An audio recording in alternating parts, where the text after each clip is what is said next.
Բարի գալուստ Cut Show։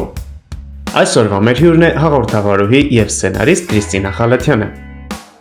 Եթե դուք նույնպես ցանկանում եք ձեր նկարահանումներն անցկացնել նման գեղեցիկ տաղավարում, տեղեկացնենք, որ մենք գտնվում ենք Alpha Photo Studio-ում։ Այստեղ առկա են տարբեր ոճերի տաղավարներ եւ պրոֆեսիոնալ տեխնիկա ցանկացած տեսակի նկարահանումներ կազմակերպելու համար։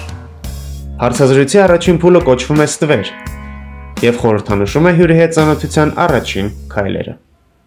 Ողջույն Կրիստինա։ Ողջույն։ Շնորհակալություն, որ այստեղ ես մեզ հետ։ Քեզ էլ եմ եւս մեկ անգամ շատ շնորհակալ։ Կպատմես ինչից սկսվեց քո ճանապարհը, որ պահին որոշեցիր, որ դու ուզում ես հենց մեդիա ոլորտում լինել։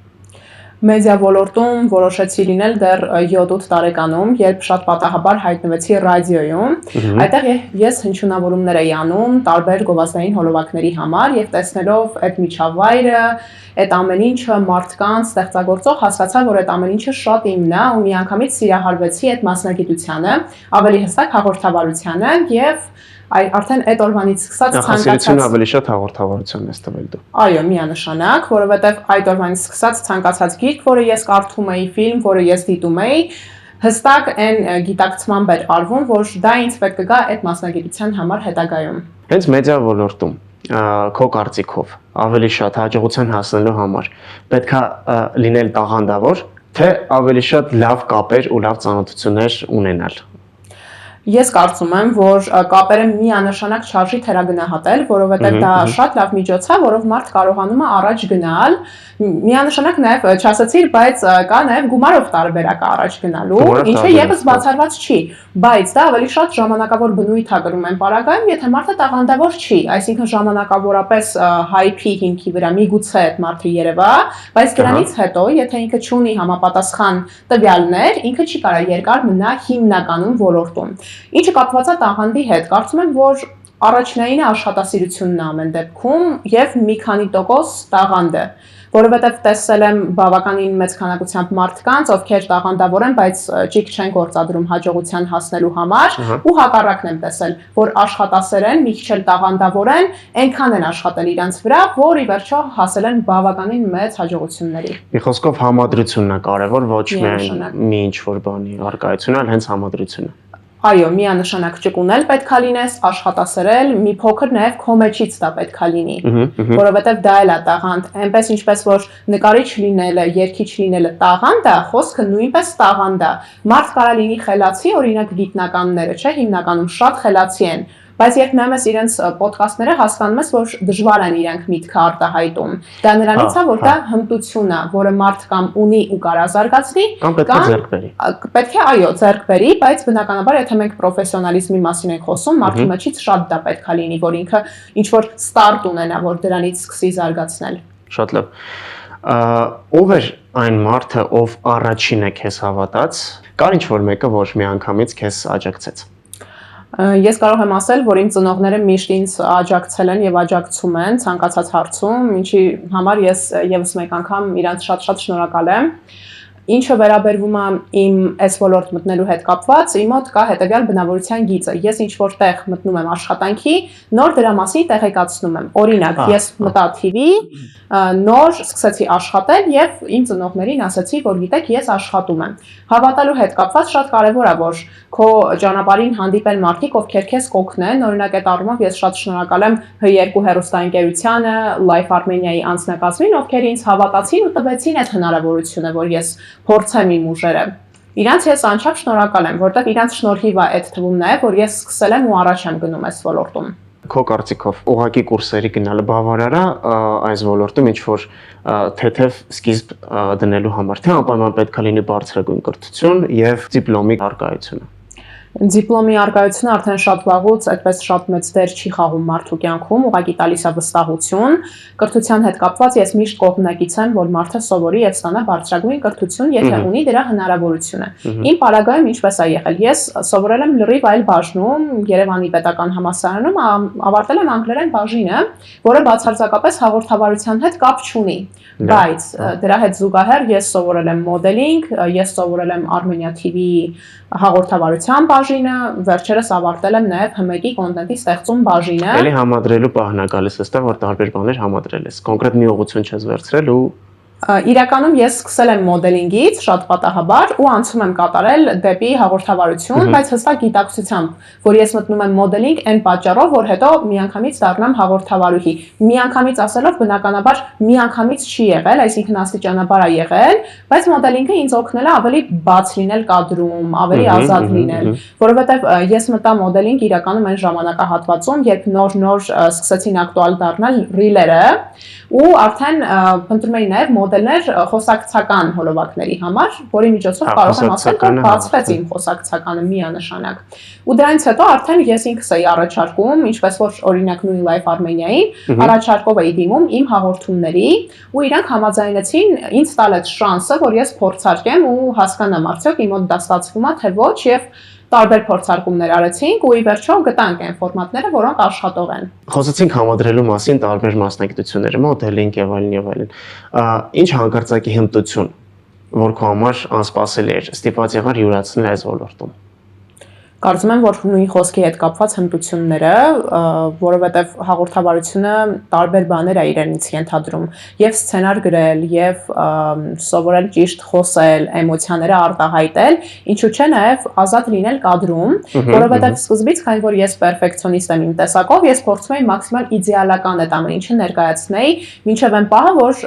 այնքան աշխատեցի ինձ վրա, որ աշխատեմ մաքսիմալ բնական աշխատեմ կադրում։ Հիմնական խնդիրը իմ կարծիքով մարդկանց դա է, որ նրանք փորձում են իդեալական ցույց տան իրենց։ Ու դա խանգարում է հիմնականում։ Ու դա շատ խանգարում է իրականում, որտեղ դու պետքա թույլ տաս քեզ սխալվես, թույլ տաս քեզ ինչ-որ մի բան ավել անես, նրա համար որ դու սովորես այդ սխալների վրա։ Որովհետև օրինակ սցենարի առումով ինձ մոտ ավելի հեշտ է ստացվել, կարող եմ ասել, քանի որ ես ինքս եմ սցենարիստ իմ հաղորդումների, ոչ միայն հաղորդումների, տարբեր բաների սցենարիստ եմ, տարբեր նաև գովազդային հոլովակների, մարքեթինգային, տարբեր ընկերությունների համար, բայց նաև իմ հաղորդումների։ Ու ես իմ հաղորդումների վրա շատ եմ աշխատել, որովհետև դրա հենց աշխատանքի միջոցով եմ ողջել ինչն է աշխատում, ինչը ոչ։ Նաև զուգահեռ, վերադառնալով քո կրթության հետ կապված հարցին, անդադ ինքնակրթվել եմ, մինչև հիմա տարբեր բլոգեր եմ կարդում, հոլովակներ, նույն YouTube-ում կան հիասքանչ ուղղակի հաղորդումներ, որտեղ որ պրոֆեսիոնալ մասնագետները պատմում են ոնց զարգանալ տվյալ ոլորտում։ Իրականում հեշտացել է այդ առումով, ուղղակի YouTube-ում կարելի է ինչ-որ դասեր եւ այլն, եթե չէ էլ օրինակներ ինչ-որ գտնել, որոնց վրա կարելի է հիմնվել։ Հանգիստ կարող եմ ասել, որ դասեր կարելի է գտնել, ընդ որում լրիվ հիմքային, այսինքն եթե դու զրոյական մակարդակում ես գտնվում, դու կարաս YouTube-ի միջոցով սովորես շատ բաներ։ Իդեպ ChatGPT-ն էլ շատ լավ գործիք է հիմա, իհարկե շատ տարակուսելի է, որովհետև մարդ կա, որ շատ է պաշտում ChatGPT-ին, մարդկանց հակառակը փնովում է։ Մարդիկ կանատում են, բայց ինքը իրականում շատ լավ գործիք է։ Ես օրինակ եղել է, որ իմ սցենարները ուղարկել եմ ChatGPT-ին եւ ասել եմ, որ նա որպես պրոֆեսիոնալ սցենարիստ նայի ու ինձ ինչ-որ դիտարկումներ անի, ասի ինչ փոփոխություններ է հարկավոր անել։ Հա, ու անկեղծ ասեմ, ինձ դա շատ օգնել է։ Օգնում է նաև կողքից քրիտիկան։ Եթե դու մարդ ես, ով ընդունում է կողքից կարծիք, իսկ ես այդպիսի մարդ եմ, ինձ համար կարևոր է լսել, թե ինչ փոփոխություններ պետք է արվեն, որ ավելի լավը դառնա հաղորդումը, դա էլ շատ օգնում է։ Շատ լավ։ Եթե նայում ես որպես գործիք, նույն նայած ոնց ես նայում ChatGPT-ին, եթե նայում ես որպես կոնկուրենտ, կոպիտ ասած, ինքը կդառնա քեզ կոնկուրենտ։ Եթե նայում ես որպես գործիք, ինքը քեզ կօգնի ինչ-որ նոր բաների հասնելու համար։ Ոնց ես վերաբերվում քննադատությանը եւ հեյթին, որ այսօր ինչ-որ նոր բան սկսող մարդու համար սովորական բան է։ Ես շատ լավ եմ վերաբերվում այդ ամեն ինչին, քանի որ մանկուց տարբեր իմ կյանքի ասպեկտներում այդ ամենը տեսել եմ, hate կոչվածը, հա, ու կարծում եմ, որ պետք է հասկանաս, որ նա hate, իսկ որ նա այնպիսի կրիտիկա, որը որ այո, քեզ թույլ է տալիս դու աճես։ Եթե մարդը ուղղակի քեզ փնովում է նրա համար, որ դու ինչ-որ նոր բան ես սկսել, դա իր խնդիրն է։ Ընդ որում պարտադիր չի դա լինեն անծանոթ մարդիկ կամ քեզ չսիրող մարդիկ։ Երբեմն կարող են լինել նաև քո ընկերները, հա, ճակերտավոր, ում դու համարում ես ընկեր։ Ընկերներն են լինում։ Եղել են, ես չեմ ասի, որ բոլորը, միանշանակ կան ընկերներ, ովքեր իմ կողքին մինչև հիմա մնացել են, բայց կան նաև մարդիկ, ում ես բացահայտել եմ դրա միջոցով, որ իրանք օրինակ իմ հաջողությամբ չեն ուրախացել, հա, կամ հակառակը ասել են ինչով ես զբաղվում, Կրիստինա, փորձի նորմալ գործ գտնես, եւ այլն եւ այլն։ Տարբեր կարծիքներ լսել եմ, ասել եմ շնորհակալություն, բայց ես ունեմ իմ ճանապարհը։ Ու երբեմն, եթե դա adekvat է լինում, օրինակ, անգամ եթե նրանց դա դուր չի գալիս, ես նորմալ եմ վերաբերվում, բայց երբեմն լինում են թունավոր մեկնաբանություններ, երբ որ մարդը ամեն ազատ առիթի, հարմար առիթի, քեզ փորձում է ասել, որ դու ինչ-որ մի բան սխալ ես անում։ Ինչ-որ ձև կպնի, անհիմն։ Այո։ Իսկ հասկանում ես դու դա այն ժամանակ, երբ որ արդեն հասնում ես ինչ-որ հաջողության, ու այդ մարդը ուղղակի ասում է, հա, ապրես ու անցնում է թեման։ Այսինքն չի շնորհավորում քեզ, չի ուրախանում։ Իսկական ընկերը իմ համար այն մարդը չի, ով որ մենակ դժվար օրերին է քո կողքին, այլև այն մարդն է, ով որ քո ուրախություններով իրոք կարողանում է ուրախանալ։ Լավ։ Իսկ ինչ խորհուրդ կտայիր երիտասարդ Քրիստինային, եթե հենց հիմա հանդիպեիր իրեն։ Երևի թե նույնը, ուղղակի գնալ առաջ, չլսել հեյթին, վատ մեկնաբանություններին ու անընդհատ զարգանալ, ինչը ես մինչև այսօր անում եմ։ Կարծում եմ, որ այդքանը, որովհետև այս պահի դրությամբ ինչ этаպում, որ ես գտնվում եմ, ինձ դուր է գալիս ու ես կարամ ասեմ, որ իմ քայլերի հաջորդականության արդյունքն է, այն ինչին, որ ես հասել եմ ու ես շատ ժամանակ եմ ծախսել իրականում այդ ամեն ինչին հասնելու համար։ Ու իմ մոտ բնականաբար մտքում կան տարբեր պրոյեկտներ ու մտքեր, գաղափարներ, որոնք վստահ եմ ժամանակի ընթացքում արդեն իրագործվեն։ Ես վստահ եմ այդ խորհրդի մասին երիտասարդ Քրիստինան է գիտի, ինքն էլ քեզ նույնն է ասել ինձ թվում է։ Ձեզ թվում, որ հետո խոսանք իրար հետ մտքում կփոխանցի։ Երկրորդ փուլը բաղկացած է բլից հարցերից, որոնք ակնկալում են կարճ եւ համառոտ պատասխաններ, եւ այն կոչվում է կիզակետ։ Նկարագրիր օրվա իդեալական սկիզբ 3 բառով։ Թեյ, ուշ առավոտ, լավ երաժշտություն։ Ուշ առավոտ, այսինքն քնել եւ հանգստանալ։ Ուշ առավոտ, այսինքն ինձ համար ուշ առավոտը սկսվում է ժամը 12-ին։ Դա իմ համար իդեալական ժամ է։ Հասկանում եմ։ Նկարագրիր մանկությունդ 3 բառով։ Հեքիաթային, վառ, անիրական։ Որտեղ անցել մանկությունից հետաքրքրում է Հայաստանում, որովհետև ես շատ եմ սիրում Հայաստանը, միանշանակ նաև ճանապարհորդել ենք, ծնողների հետ միասին, տարբեր գրքեր ենք կարդացել, ֆիլմեր ենք դիտել միասին, ու այդ ամենի շնորհիվ կազմվել է այն puzzle-ը, որը կազմվել է։ Շատ լավ։ Նկարագրիր քեզ 3 բառով։ Նպատակասլաց, բարի եւ աշխատասեր։ Նպատակասրած, բարի, աշխատասեր։ Բարին ինչ-որ ավելի քիչ տոկոս է կազմում, քան նպատակասլացն ու աշխատասերը, որովհետև պետք է մի քիչ սենց կողք տանես այդ բարությունը, եթե ուզում ես։ Եթե նկատեցիր, ես մենակ դրական կողմերը նշեցի, բայց ես այդքան էլ իդեալական չեմ հանուն արդարության։ Չի կարող պատահել։ Չի կարող, չէ՞։ Ես հասկանում եմ բարդ հա դա պատկերացնելը եւ հավատալը։ Չեմ հավատում ուղղակի։ Այո։ Ոչինչ, դա էլ արդեն թող գրեն մեկնաբանությունները։ Լավ։ Մեկնաբանություններում թող գրեն։ Հաջորդ հարցը՝ թիմային աշխատանք թե անհատական։ Թիմային։ Սուրճ թե թեյ։ Թեյ։ Ծով թե լեռներ։ Ծով։ Լավ։ $1 քեզ թե $2 ուրիշին։ $2 ուրիշին։ Ցերեկային ժամ թե գիշերային։ Գիշերային։ Մեկ հեռուստասերիալ, որը պետք է դիտի յուրաքանչյուրը։ Մաստեր ու Մարգարիտա։ Հեռուստասերիալ, Մաստեր Մարգարիտա։ Կարծում եմ, որ հեռուստասերիալը, ինքը սերիալ է, իմ ներկայացրածը սերիալ է, բայց չգիտեմ հեռուստասերիալը։ Սովետական սերիալի մասին ես դու ասում, հենց ռուսականի մասին։ Այո, հին ռուսական տարբերակի մասին է։ Շատ լավ։ Մեկ ֆիլմ, որը պետք է դիտի յուրաքանչյուրը։ Notting Hill երևի։ Notting Hill, հա։ Լավ։ Դա կարող եմ նշել։ Լավ։ Մեկ գիրք, որը պետք է կարդա յուրաքանչյուրը։ Կարող եմ նշել Հեմինգուեյի կամ Ռեմարկի ցանկացած գրքերը։ Կա ինչ-որ անվանում, որ կուզես նշել հենց։ Տրի տավարիշը բնականաբար, կարծում եմ դա գիտես, իմ կարծիքով Ռեմարկի Տրի տավարիշը ստեղծագործությունը դա այն գիրքն է, որը մարդուն սովորացնում է իսկական ընկերություն անել։ Եթե մարդը կիսում է իր պատկերացումները այդ գրքի հետ, այսինքն նույնքան սիրում է, որքան ես ու իր պատկերացումները ընկերության մասին հենց այդպիսին են, ես հասկանում եմ, որ մենք արդեն ունենք նմանություն եւ ընդհանուր եզրեր։ Լավ։ Բոլոր ժամանակների քո ամենասիրած երգը, որ երբեք բաց չես թողնի, եթե ինքը ինչ-որ ռադիոյով կամ հեռուստատեսությամբ միանա։ Մուրադ Նասիրով «Я это ты»։ Okay, շատ լավ։ Հին երգեր եմ սիրում։ Վերջի հարցը, ամենահետաքրքիր հարցերից մեկը, ինչ ձայնով է սկսվում երկուշաբթին։ Մեզ պետքա ձայնը լսել։ Վերջապես կներեք, բայց ինձ թվում է, որ բոլորի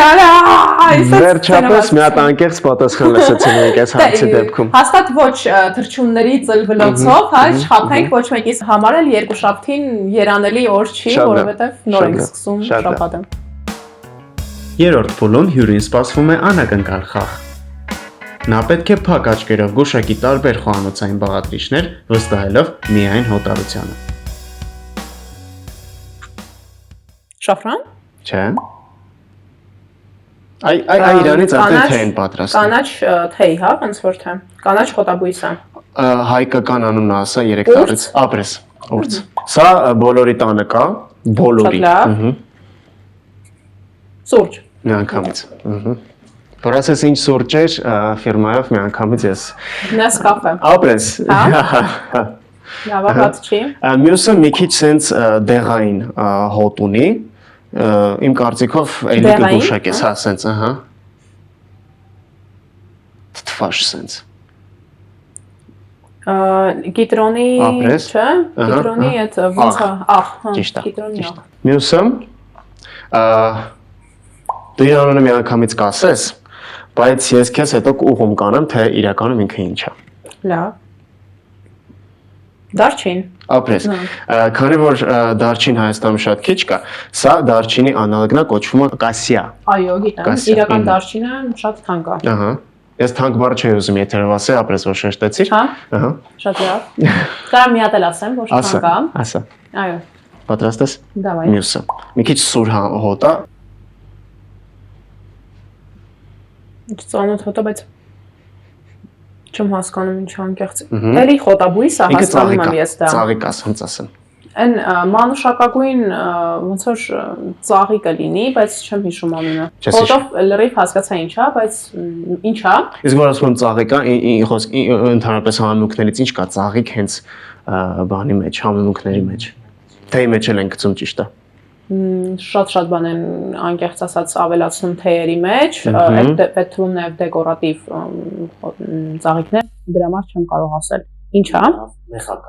Մեխակ։ Մեխակ։ Կարմիր պղպեղ։ Շատ եմ սիրում, շատ Կարմիր հաճախ եմ։ պղպեղ, շատ ճիշտ ասեցիր,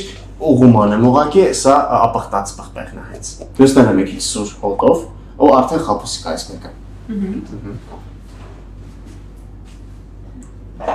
Վայ, հայերեն մոռացա անունը, բայց լավրովը Ապրես, մյուսը։ Սա էլ է, միանգամից գուշակվող բան է ինքը։ Հասկացա, էլի անունը հայերեն չեմ հիշում, բայց այն որ բորշի մեջ մենք գցում ենք, այդ նույն լավրովի լիստի հետ, որ անունը դու չեք Ապրես, ես լավրովի լիստի հետ եմ գցում։ Այո, անունը ոնց է հայերեն։ Դափնուտ է լավրովի Վաու, լիստը։ ապրես, ժամանակ ունեցա մտածեմ, էլի։ ապրես։ Google type ChatGPT։ Հիշողություն։ Վաու, Վա։ գովելի է։ Սա սև պղպեղ էր։ Շատ լավ։ Վգարոշեք, որ ասում են, հատիկ սև պղպեղ։ Հաստորեն ված չի ստացվում, հա, իմ մոտ։ Ված չի ստացվում իր։ Այս մեկը դու հաստատ կգուշակես ինձ թվում, հա։ Հա, հասկացա։ Կուրկումա։ Քրքում, ապրես, քրքում։ Սա սովետական ժամանակների ամենաօգտագործվող բաներից մեկն է։